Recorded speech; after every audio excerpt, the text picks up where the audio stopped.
Greetings and welcome to Pinball Stories. Mike here.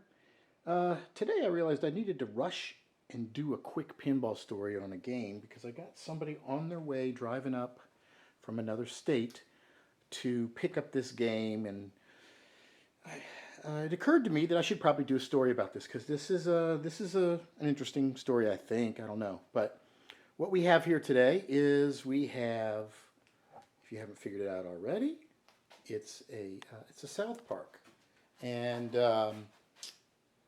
Southpark is it's a Sega game that eventually became taken over by Stern, and this is, obviously the theme is quite popular, and the story of how I got it is pretty interesting. I got it in a package deal. This came out of a bar in the French Quarter called the Gold Mine. And this has lived a very hard life, like its cousin that I got in the deal, which was an Attack from Mars.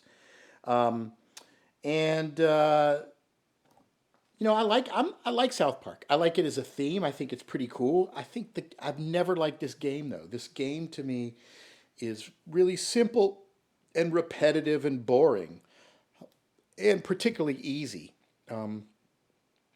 It just does nothing for me. I think it's a really poor implementation of the theme. The call-outs are very repetitive. There's not enough of them in there, and I just think it could have been done better. This is a good example of just a good theme, maybe even a pretty decent playfield layout, but it's just really a pretty bad implementation and design.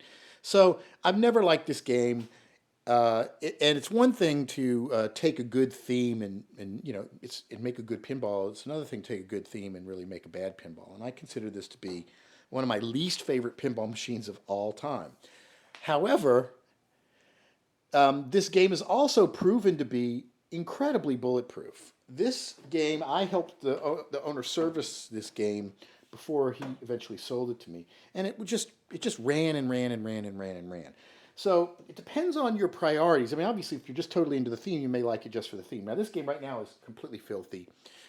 I had it on location for years and years and years, and it's really just never really given me any problems, I mean, a few broken things here and there, but rock solid, super reliable game. So from that perspective, it's very well designed.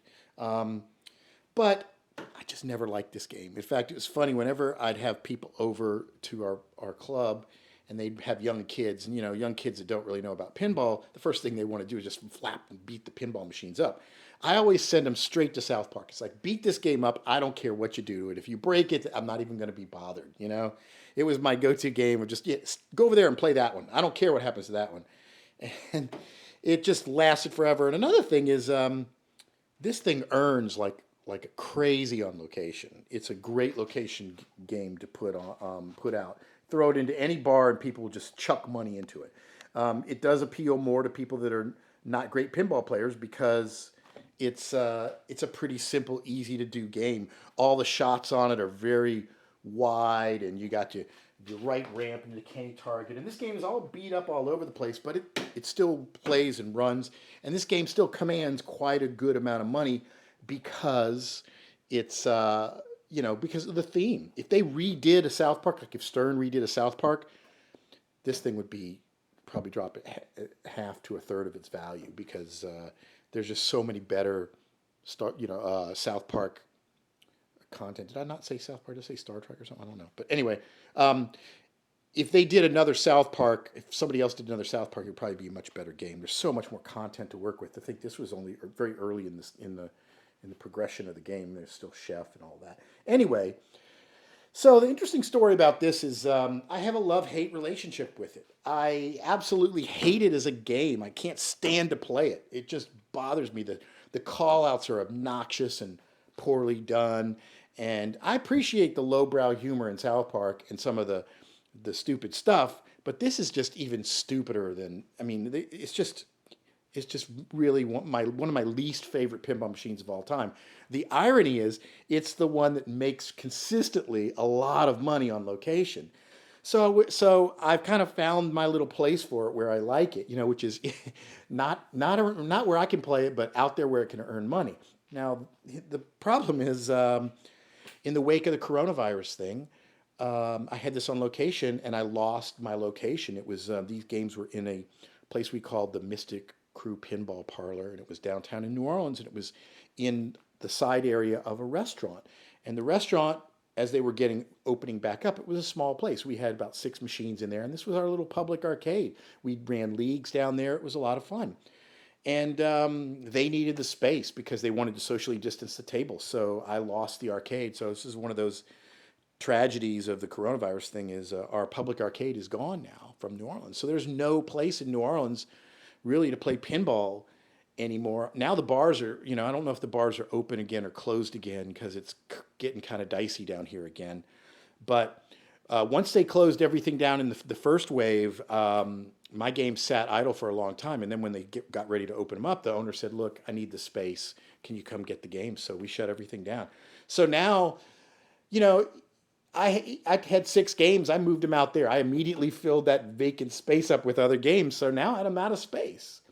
And this is one of the games that I just decided to be on the chopping block. It's a little bit beat up, but I really do like the game.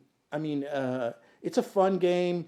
It's great for some people, not for me as far as playing, but I can see why a lot of people love it. And this game has lived a hard life, and I think it's just got a lot of stories to tell itself of all the different things it's seen in bars and probably all the weird propositions and weird conversations that people had over next to it. And it's about to go to a new home. So there's a guy driving in from Texas who wants this. There's been a bunch of people, and here's the situation with this kind of game. I pulled it off location. I haven't cleaned it. I haven't done anything to it. It really does need to be shopped out, and I could get a lot more money for it if I cleaned it all out.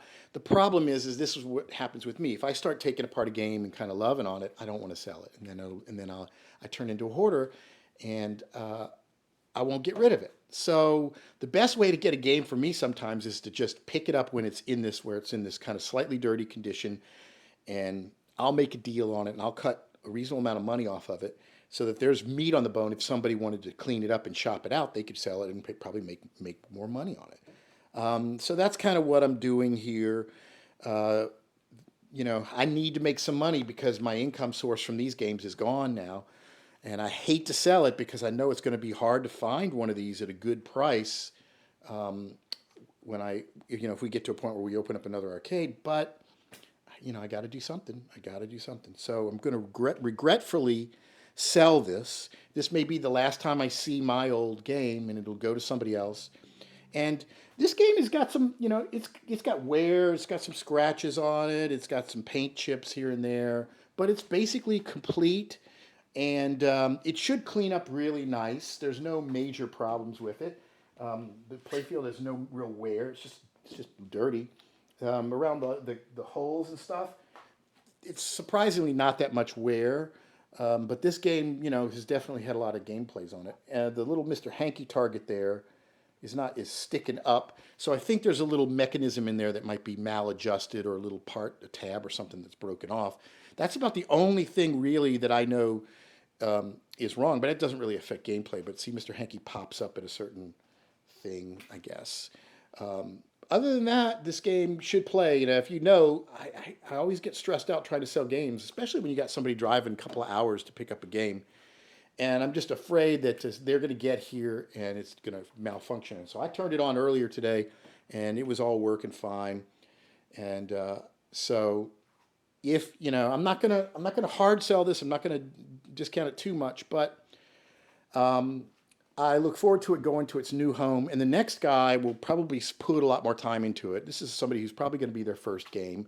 And when I sell a game, I ask people, look, I want you to learn how to maintain the game. I don't want I don't sell games with a warranty. You just can't do that. So this is going to be. I'm going to get a lot of joy in knowing that this is going to be somebody's first game, and they're going to spend a lot of time, and they're going to treat it really, really nice. When you have 100 games, you don't really have the time to make every one of them as good as they could be. So it's nice to give one of these to not a flipper, but somebody who really loves the theme, and this is going to be their first game, and they're going to put a lot of time into it. So I'm anxious to see this thing cleaned up nicely, and it could be upgraded with LEDs and everything. And so there it is, a game that I really is probably one of the games that I just didn't like at all from a playing standpoint, but is a fun game and does have its other values, and other operators probably know this. It's a really good game to put on location. So there it goes. But there'll be more pinball machines and there'll be more pinball stories. And I really appreciate you guys hanging around and listening. And if you enjoy this, leave some comments, click like, subscribe to the YouTube channel, YouTube/PinballHelp. And until next time, thanks for watching.